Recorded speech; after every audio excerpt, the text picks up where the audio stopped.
अस्सलाम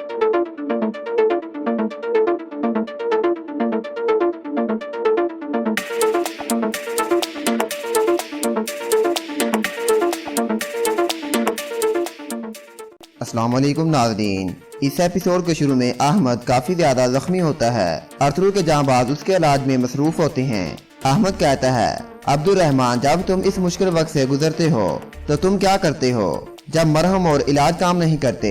अब्दुर्रहमान कहता है, हमारे लिए तो असल शिफा कुरान पाक की तिलावत है। अहमद कहता है, मैं भी कुरान पाक की तिलावत सुनना चाहता हूँ। फिर एक सिपाही कुरान पाक की तिलावत शुरू कर देता है, जो अहमद के साथ साथ सबके दिलों को मुनव्वर करती है।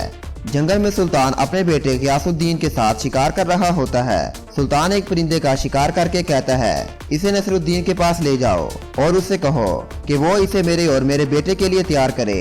सिपाही कहता है, सुल्तान मुअज़्ज़म, शायर, मौसीकार और रकास आपके खेमे में जान डालना चाहते हैं। सुल्तान कहता है, आने दो उन्हें, वो भी मेरे खेमे में आ सकते हैं। मैं मुहिम पर जाने से पहले अपने बेटे के साथ कुछ वक्त गुजारना चाहता हूँ। ये कहकर सुल्तान सिपाही को भेज देता है। सिपाही के जाने के बाद सुल्तान अपने बेटे गियासुद्दीन से कहता है, महल में जो हुआ तुमने उस गद्दारी के बारे में सुना?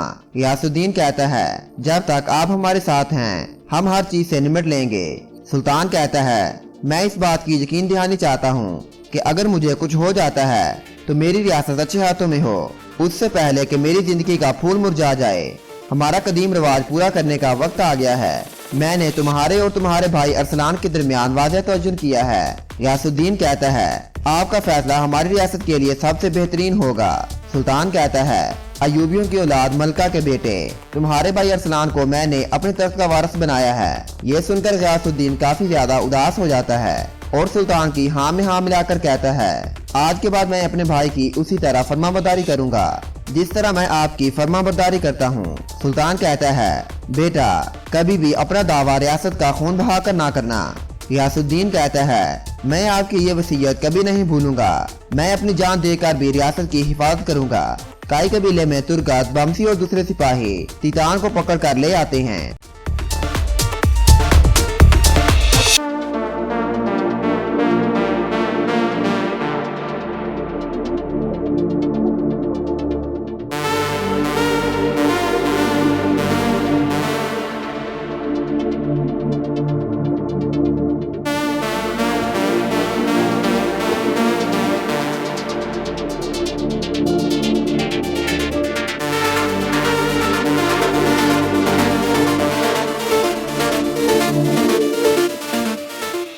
हफ्सा खतून भी बाहर आ जाती है। हफ्सा खतून को देखकर बमसी काफी ज्यादा खुश हो जाता है। तुर्गत भी आकर हफ्सा खतून और असलहान का हाल पूछता है। इतने में हलीमा सुल्तान भी वहाँ आ जाती है और आकर सबसे मिलती है। सब लोग हलीमा से अरतुगरुल साहब के बारे में पूछते हैं। हलीमा कहती है, मुझे आप लोगों को कुछ जरूरी बातें बतानी हैं। ये सुनकर सब लोग अंदर चले जाते हैं। सिपाही तीतान को एक खंबे के साथ बांध देते हैं। कराचाईसर किले में मारिया चुपके से खत लाकर एक लैंप में डाल देती है। उसका जसूस आदमी भी उसे देख रहा होता है। जैसे ही मारिया खत रखकर पीछे मुड़ती है, अरतुगरुल साहब उसे पकड़ लेते हैं। सिपाही भी आकर उस जसूस आदमी को पकड़ लेते हैं। अरतुगरुल साहब कहते हैं, आपने हमें क्यों धोखा दिया है मारिया? मारिया कहती है, मैं आपकी दुनिया से नहीं हूँ। अगर मैं चाहती भी तब भी मैं इसमें पूरी नहीं आ सकती। मैंने ये सब सोने के लिए किया। अरतुगरुल साहब कहते हैं, क्या तुम इस आदमी को अपने सारे खत भेजती थी? मारिया के हाँ कहते ही अरतुगरुल साहब उस आदमी की गर्दन काट देते हैं और फिर अपना खंजर मारिया की गर्दन पर रखकर कहते हैं, सिपाहियों, इसे जिंदान में डाल दो। मैं इसकी सजा का ऐलान बाद में करूंगा। काई कबीले में हलीमा साहब को अरतुगरुल साहब के बारे में बताते हुए कहती है, अहमद ने मुझे तीतान के गार के बारे में बताया है। फिर हलीमा गार की सारी तफसील तुर्गत और बमसी को बताती है। ये सुनकर तुर्गत और बमसी इजाजत लेकर गार की तरफ रवाना हो जाती हैं।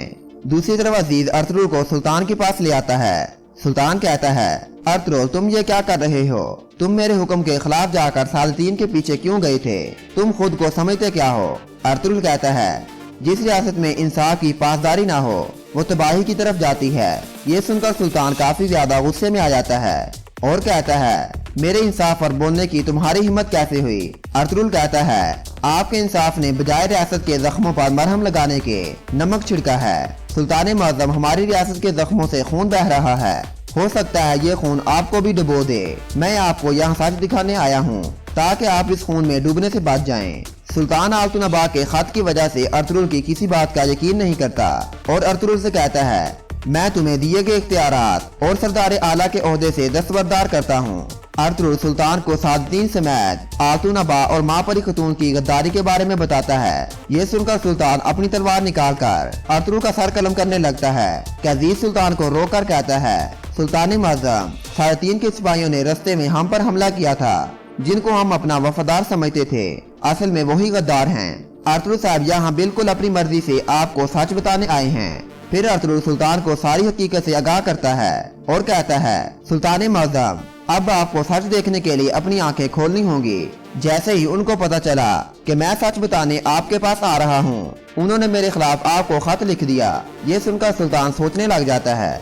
जंगल में बमसी और तुर्गत तीतान के गार के बाहर खड़े सिपाहियों का काम तमाम कर देते हैं और अपने सिपाहियों से कहते हैं, तुम यहाँ बाहर रुक कर नजर रखोगे, हम अंदर जाकर बाकी सलेबियों का काम तमाम करते हैं। ये कहकर बमसी और तुर्गत गार के अंदर दाखिल हो जाते हैं।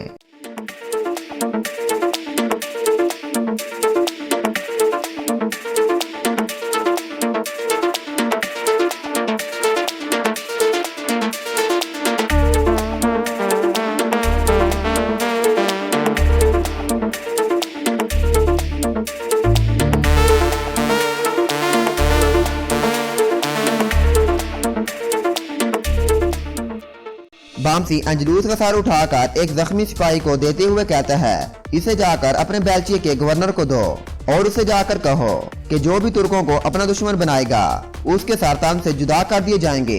ये सुनकर सिपाही वहाँ से भाग जाता है। उसके बाद तुर्गत और बमसी बिगार से निकलकर अपने सिपाहियों के साथ कबीले की तरफ रवाना हो जाते हैं। पास झाड़ियों में तीतान के वहशी सिपाही छुपे होते हैं और कहते हैं, हम तादाद में कम हैं, इस वक्त हम इन तुर्कों का मुकाबला नहीं कर सकते।